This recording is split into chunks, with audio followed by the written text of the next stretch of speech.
তুমি বোবা, কথা বলতে পারো না, তুমি কানে শোনো না। কিন্তু আমার মেয়ে, আমার মেয়ে, আমার মেয়ে সম্পূর্ণ সুস্থ। নিজের সামর্থ্য বোঝো না? নিজের সামর্থ্য অনুযায়ী একটা বোবা মেয়ের সঙ্গে প্রেম করবে, বোবা মেয়েকে বিয়ে করবে। যে নায়িকারা আসেন, এদিকে আসেন, আমাকে উদ্ধার করে। আমার বছর থাকলাম ফ্যামিলি, এখন থেকে ফ্যামিলি ধাক্কা। আপনারা সবাই উঠছেন? জি।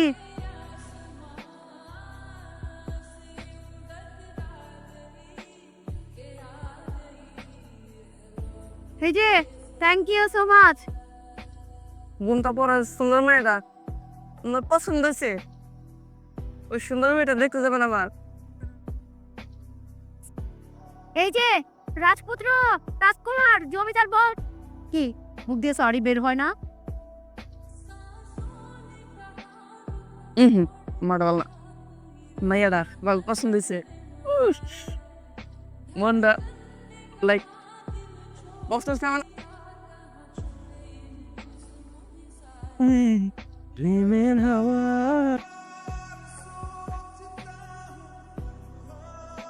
কিছুটা ছেড়ে রাখি, বুঝিনি না চল পাখি হয়ে বুড়িটাই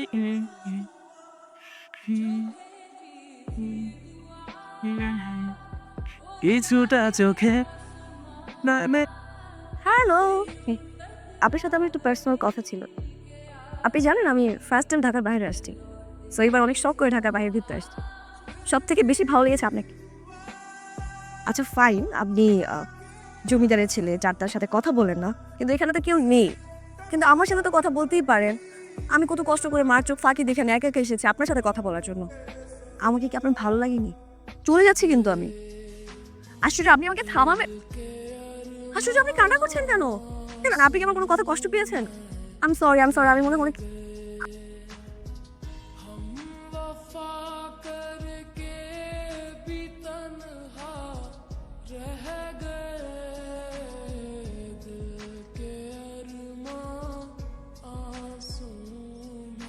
ছেড়ে দেব না।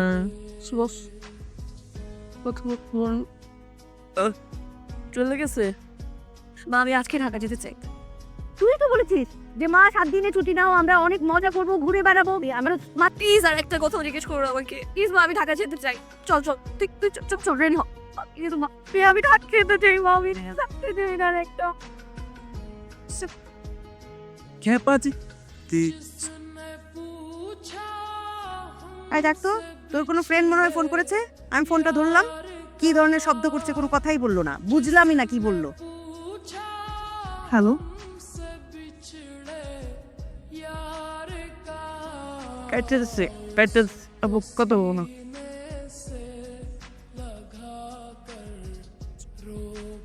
এড্রেস একটু বলে দেবেন কোন দিকে? ভাই কই থেকে আসেন ভাই, বুঝি না যে কিসের অ্যাডজাস্টমেন্ট নিয়ে নিজের আছে, নিজের জ্বালা আবার আসছে অ্যাডজাস্টমেন্ট। আমার কি দেখে দারুণ মনে হয়?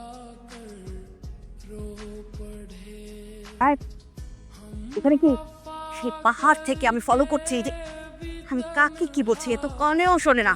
এখন যদি পাড়া প্রতিবেশী জেনে ফেলে, আমার হাজবেন্ডের কানে যদি চলে যায় যে আমার মেয়ের সঙ্গে একটা পাহাড়ি বোবা প্রাণীর সঙ্গে সম্পর্ক, মান সম্মান কোথায় থাকবে? তুমি বোবা, কথা বলতে পারো না, তুমি কানে শোনো না। কিন্তু আমার মেয়ে, আমার মেয়ে, আমার মেয়ে সম্পূর্ণ সুস্থ। নিজের সামর্থ্য বোঝো না? নিজের সামর্থ্য অনুযায়ী একটা বোবা মেয়ের সঙ্গে প্রেম করবে, বোবা মেয়েকে বিয়ে করবে। আপু, ওই যে ঘুরতে গিয়ে দেখেছিলাম না ফাহাদ ভাই এসেছে। যাও পাহাড়ে ফিরে যাও, পাহাড়ে ফিরে গিয়ে তোমার মতো বোবা মেয়ে দেখে শুনে বিয়ে করে ফেলো।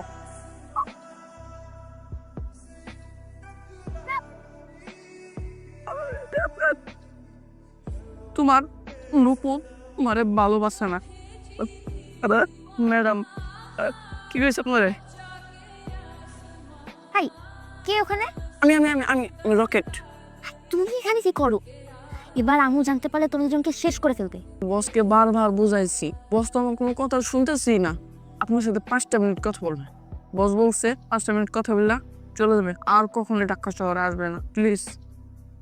আমি ছোট থেকে এত বড় হয়েছি, কাউকে ভালোবাসি নাই, কারণ আমি কথা বলতে পারি না, কান শুনি না।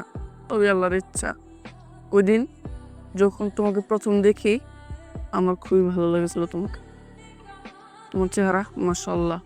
যখন তুমি দূর থেকে দেখতা আর আমাকে দেখে হাসি দিতা, তখন আমি বুঝতাম তুমি আমাকে বুঝো। কিন্তু তুমি যখন ওই দিন আমার সামনে আসছো আবেগের কথাগুলো তোমাকে বলতে পারি নাই। ওই দিন আমি বুঝতে পেরেছি আমার তোমাকে আগে বলা উচিত ছিল। আমি বলতে পারি না। আমি এখানে আসছি তোমাকে সরি বলার জন্য আসছি। আমি আর কোনোদিন তোমার সামনে আসবো না। সরি।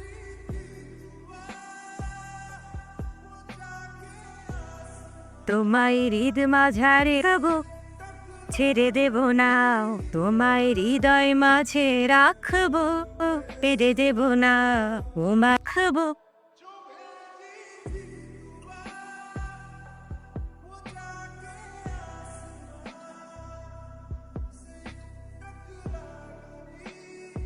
মা, আমি তো জানি না আপু কোথায়, কিন্তু ওর বিছানার পাশের মেয়েটা এটা পেয়েছি।